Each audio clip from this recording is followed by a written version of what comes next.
This is Father Jacob-Bertrand Janczyk. And this is Father Bonaventure Chapman. Welcome to Godsplaining. Thank you to all of our supporters. If you'd like to support the podcast, please check out our Patreon page where you can become a monthly donor. Also, if you would like and subscribe to Godsplaining wherever you listen to your podcasts or on YouTube, that really helps us out. Thanks so much. Father Bonaventure. Father Jacob-Bertrand. Here we are. Here we are. I often start our episodes that way. I don't know why. Of like saying a name and then saying, here we are, as if we would be somewhere else if we were recording the podcast. It's almost, well, it's summoning one to attention, I suppose. It's like a preaching crutch. That's exactly in ways, right. You know? Yeah. Well, you could say behold, or try other things. Eche. Yeah, hine. I think it's the Hebrew. Really? Hine. Yeah. It's like, means low, behold. I didn't know that. I don't know any Hebrew. Yeah, I had to take a little bit in Oxford when I was a Protestant. I took Hebrew. It's Really? it's a gorgeous language, absolutely beautiful. Yeah. I took a course on the penitential psalms here at the House of Studies. It was very small. There were only 3 of us in the class. Ooh. Yeah.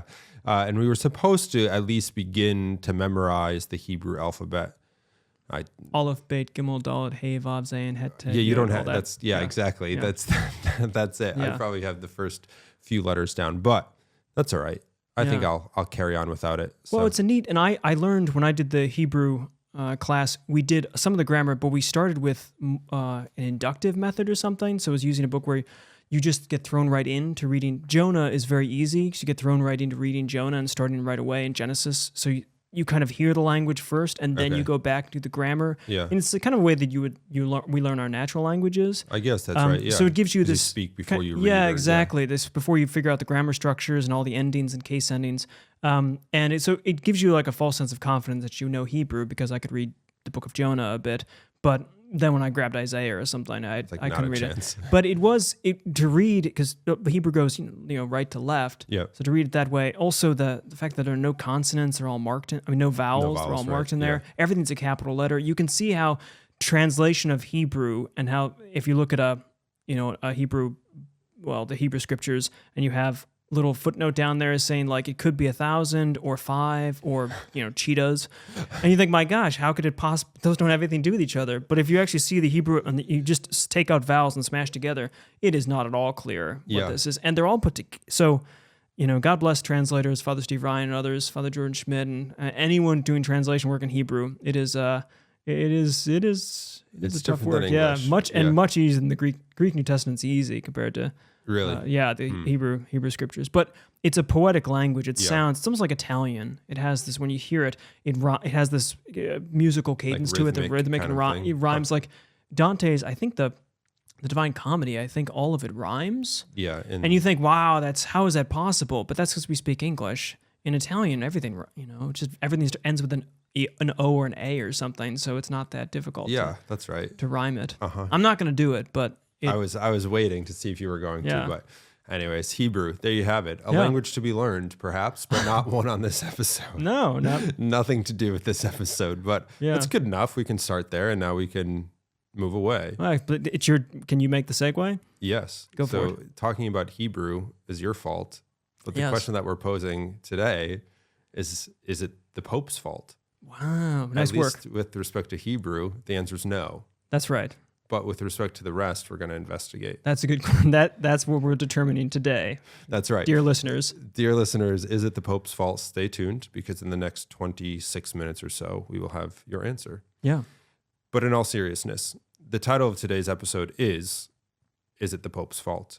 And the reason that we're asking the question, I don't know, talking about the topic, something like that, is a little unclear to me, but I think that's just the nature of the question of, is it the Pope's fault? But to be serious, the sort of, at least, I don't know, maybe it's a more contemporary problem. I think it's a more contemporary problem, and I think it's a problem that plagues, I don't know, younger generations a bit more, of this question of like, so we see issues in the church and the world, but particularly in the church and in particular sectors of the church or dimensions of our faith. And the question remains, or the question is then brought up, well, the statement, maybe not the question so much, but the statement, well, if Pope Francis or Pope whomever did something differently would be better. It's this way because he's done it or he's allowed it. And therefore that leads to other sort of, other sort of questions or statements questions about the validity of the papacy or papal pronouncements or these sort of things. So I don't know. We'll set the problem up that way of this sort of questioning of sort of papal authority in a way that's kind of new. That's a good point. That there's a modern, or say a contemporary valence to this question. In the way before, I mean, if you'd asked this question before about the question of the Pope's authority or something in the 1870s or 1850s or in early 1900s, it might be like a dogmatic question about infallibility and this sort of thing. But today it seems that, at least in the blogosphere, I just threw ourselves back to the 90s, the podosphere and social media, but in general, there is this heightened sense of judgment of the Pope and complaining about the Pope, and if something concerns about the Pope, and is he saying the right things? What's he saying? Is he a heretic? And this could be for any. What's surprising is there's not just like Pope Francis, but Pope Benedict gets this a little bit, and then of Pope John Paul II is most recently been brought up. Yeah, it's a new phenomenon, and I think it is a modern phenomenon in this sense that the Pope is such a visible character since JP2, you could say. Yeah. He's taken on, he's always been the vicar of Christ and the shepherd of the flock and the servant of the servants of God. But recently, with the advent of television, radio, a more centralized authority, you could say, even though probably not any more centralized than usual, but just communication is so much faster. Bishops can actually talk to the Pope quickly. You could send a letter to the Pope. It brings him more front and center. And therefore, I think there's a sense which if something's going wrong, well, the buck stops with the big guy, the guy in charge. And so before, perhaps in the, 1700s, 1800s, like the Pope was around, but he was kind of a bureaucrat, at least he was for a while, and he was the Bishop of Rome, and of course he had legitimacy and authority and universal magisterium and all of this, but you didn't hear from him every day on Twitter. You didn't know what he was saying on planes. You didn't hear about this. So he wasn't front and center with you all the time, so there wasn't as much content to complain about. Whereas now, it seems like we feel like we can attack the Pope or make question the Pope or be concerned about the Pope in a way that didn't happen before. It's just more present to us. Yeah, I think that's right. The visibility, the sort of transferability of what he says and how he travels and all of this is translations immediately. Yeah, they're all sort of take it for granted, new in the grand scheme of the church.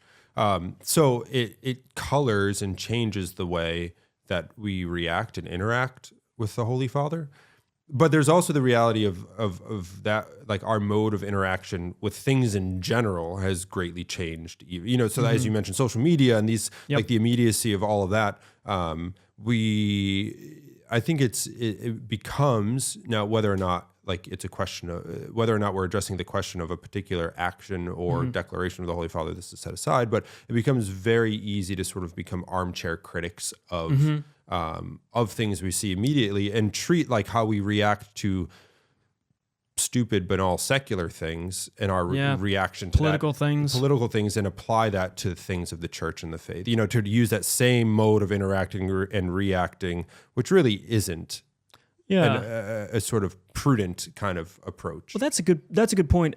The fact that we have the ability to communicate our reactions. I mean, even in the most silly, like emotive, like reacting to things, we can do this on Twitter, our social media stuff. We just feel more likely to say something. We feel like it's more important that we're heard about things in general. We have more opportunity to express our opinions and ourselves and all this. There's a kind of modern sense of self-expression, even amongst those who, we wear habits and such, so we don't particularly think we're modern. But when you're swimming in the sea of modernity, there's a same sense of, by outwardly expressing myself, that's how I define myself, and it's very important I do that.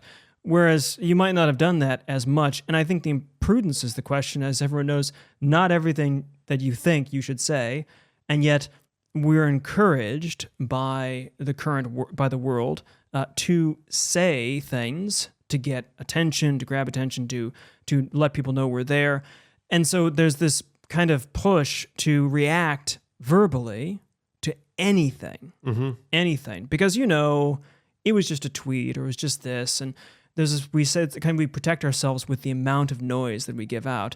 But it's not just dangerous in our secular life, but it can be spiritually dangerous, I think, to react in these imprudent ways. Yeah, and I think here too, and perhaps this is, I don't know, one of the last symptomatic things that we can cover, and then move to the question more proper. But there's a real lack of humility at times, in that, especially, in that there's a sense of, well, like you were saying, like I have to say what I think, and that what goes along with that is what I say is also right. Like somehow I have a privileged position to pronounce on everything that happens out of like the Vatican. Yeah. Like, I must know, because I can search things quickly on different news sites and I have more access to communication. I must know. I think your armchairing is the right. We armchair medicine today. Whatever the doctor said, I'm gonna go check on WebMD or something. Or we armchair on lawyer things. We armchair on politics, and we armchair on Vatican issues. Yeah. As if we know. Yeah, exactly. I think that's right. it's a bit much for me. So yes. I think so. Let's do two things. Yeah. Let's first perhaps lay out, like you were kind of saying some of this already, but like who the Pope is and what the Pope does. Yeah. Because it's also very easy to levy accusations that don't even fit into the context. That's fair. So the Pope should fix this. It's like, this is not what the Pope does, like kind of thing. So let's situate that. And then we could, I think, kind of maybe identify some of like a virtuous approach to spiritual helps. Yeah, like exactly. Yep. So as far as who the Pope is, you've already said you've given a number of titles, right? So he's the Pope, he's the Bishop of Rome, he's the Vicar of Christ on earth, he's the successor to St. Peter, all of these things. What I usually say as a way to, the magisterium, the Rome, the sort of governing part of the church, if you want to think of it that way, but also in charge of like spiritual care reality, is that it's important to look at that the Pope, Rome, he doesn't pronounce or create new dogma or things, but the role of the Holy Father, the magisterium, is to, what I usually say is promote and protect. So promote the faith, teach the faith, spread the faith, but also protect the content of faith, the truth of the faith, these sort of things. So if I think that's a helpful kind of way by which lens to kind of read what he does and who he is. Now, there are also, we can talk about other aspects of who he is as the Pope, but that's a helpful way to begin to think about things. I think it's a good hermeneutic that he's a custodian first and foremost. Sure, in a way. yeah. Like a servant. When we talk about him being the servant of the servants of God, and we think about he's washing feet and all this kind of thing, but also he's the servant of the church. So he's given over like this protect business, is that he is given something, just as we are all handed something. The faith is something that we are given, a tradition given to us, and we are to uphold it, but it's not dependent upon any individual of ours. In the same way, I think sometimes we can confuse the Pope where he is the faith, incarnate, like he is the Catholic Church. And so if this particular Pope or any particular Pope thinks something not perfectly or not right, well, then the whole faith, because it's all for that moment, while he's the Pope, he's at the wheel, and he's the one who has to think all of the faith in his mind or something and pronounce it right. He's the mouthpiece entirely for the deposit of faith. And no. The faith is in the scriptures, and it's in the church, and it's in God. And then he is a custodian of that, so that in a sense, he has less power over it than we might imagine. I think we project having power. I think part of it's due to this, the political context is, in America, we get so used to the president having this incredible executive power, so you can do all these things. And the legislature body doesn't do anything and just gets log jammed and such. And so we think the president's really super important because he has all these executive powers. In a sense, the Pope has a lot of power, but a lot of spiritual power, so bind and loose and this sort of thing. But in terms of dogmas and the faith and such, he's really there to protect and guide. And he does assist in the universal magisterium, of course, and he can speak as from the chair. But those are such rare events. And just to remind ourselves that he is really a caretaker, not really a a dogma maker. Right. If I could use, Look like at that that. rhyming. You like so that? You can rhyme in English. There you go. That's great. Yeah. And I think what you're getting at too, or what you alluded to, right? The dogma from the chair, right? Speaking ex cathedra, speaking infallibly. This is also, I think, a modern, maybe not even a modern, but just a misconception about the Pope's authority to speak infallibly, because you have, I think people think that when this, more often than not, the Pope, when he speaks, it's infallible. Because he's the Pope, he doesn't make mistakes. Yeah, the church is speaking when he speaks. Correct, which is just not true. Yeah, that is fundamentally untrue. So, and like you said, it's a very rare thing that the Pope speaks infallibly and makes a dogmatic statement that is free from error. And when he does that, it's only with respect to faith and morals that he has the authority to do that, and it doesn't change dogma; it clarifies dogma. And the other thing here is that there's a very specific process or setting in which that happens. So it's not just he wakes up and says, "I'm going to declare that." That's not how it works. So we're not saying that the Pope doesn't have this. He's not the vicar of Christ. That he's not, that he's not the Pope. But it's important to recognize what actually that means for him to have authority over these things, and when he actually exercises these things. Because if we don't have, if we don't have an appropriate or good sort of understanding of what the truth of the office of the Holy Father is, then we can make kind of, maybe not straw man arguments, but straw man accusations of, like, well, he's doing this and that, but it's like, well, not really, kind of thing. I think there's a human tendency, or at least a fallen human tendency, to look for scapegoats and look for people to blame about particular things that aren't going well. Because we assume things have reasons, and we assume reasons have causes behind them, and we assume causes have agents behind them in something. Right. And so we strive to find people making mistakes. So if something's going wrong, we figure someone broke something. Like we need to hold someone responsible, right? And so it makes perfect sense that when something in the church is going wrong, we need to look for someone who's responsible for that. And of course, the Pope, this is the bad side of the Pope, is a bad side of having a Pope, is that he's the highest, the buck stops with him in some ways, and so he's the most visible target, you could say. So I think there's a human tendency to look for a scapegoat, look for someone to be responsible for particular things, and then, of course, to think, oh, well, he's the most visible, remember, and then to, as you say, put in these other, obviously he's in charge of these things, and so it's right that we hold him responsible for that. He should do something, he should be fixing it. If something's wrong, it must be his, because he has all these powers and such. And as you say, actually, if it's not in his power to fix it, if it's not in his jurisdiction, it might not be his responsibility. It might not even be his fault. Right. That's going on. He might not be the person that has made a mistake or done something wrong, even if a pope can make a mistake. Right.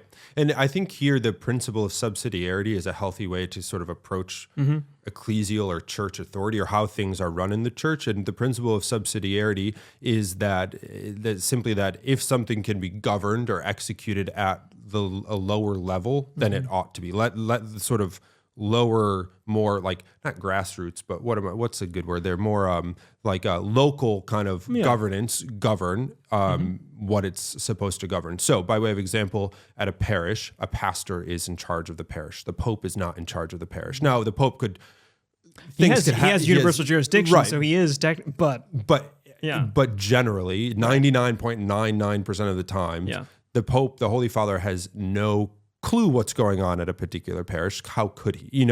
How could he?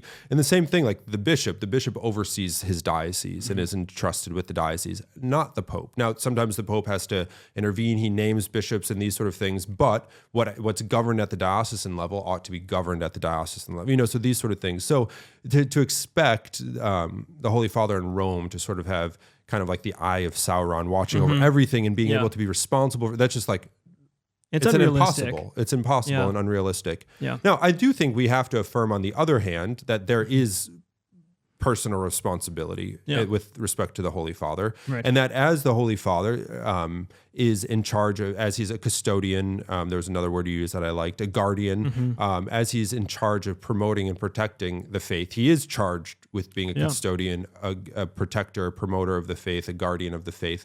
And we can look through the course of history and see when that's gone well and when that's gone wrong. So right. I think at times frustrations with different pontificates are legitimate. Yeah. But they have to be, the virtue is always the mean. So we can't be in extremes where, it's never the Holy Father's fault because over this thing, because how could he know? He's just, or it's always the Holy Father's fault because he's the Holy Father. Like neither of those actually express the reality of the situation. Yeah.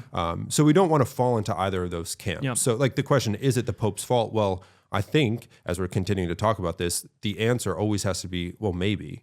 Yeah. Well, what are we talking about? Depends what it is. Yeah. And so what? In some ways too, in the sense that not like, he's the Pope, so he gets to do whatever he wants. Who cares? You could imagine a really church mousy kind of approach to things, as you say, where you think, well, whatever the Pope says is right. So it's that great. What is it? A Brideshead Revisited or something when was it what was his name? Rex Mortram is thinking about entering the church, and he's having a conversation with that Jesuit, the kind of personal RCA thing, and he's talking about papal infallibility, and he says, well, Pope, whatever he says is right. And he says, what if the Pope says it's raining? And he says, well, it must be raining. And he says, and the Jesuit says, well, but what if it's not raining? And he says, well, I suppose it's probably raining spiritually. That's right, isn't it? You could have this kind of sense of, well, whatever we just suffer the Pope, whatever he says there. But instead, no, the Pope can be criticized and ought to be criticized when he's not following things. But at the same time, to realize that you are criticizing the Pope. And the Pope, the Holy Father, is one put in there, in charge, through an election process, which, no matter whether it's in Italy or not, we assume is not just run by mafiosos, but has the whole, that smoke is there because the Holy Spirit, so the Holy Spirit is the one electing, one permitting, one directing, one guiding this. And that we assume, since he has prayed for, remember, the Pope is prayed for every day by numerous. I don't know if anyone's prayed for more than the Pope. Right. So are all those prayers useless? Are they not helping? I think there's a docility. We're expected as Catholics to be docile to the Pope, not doormats to the Pope, but docile to the Holy Father in the sense that he is our Father, and that just like parents, you listen first, and then, but don't assume. Sometimes we can act like teenagers or something. Where when you're a teenager, you were never like this, I'm sure. Never. But teenagers often think, well, you find out your parents they don't understand. They couldn't possibly be right. They've gotten old or they've forgotten something. So you assume that he doesn't know what he's talking about.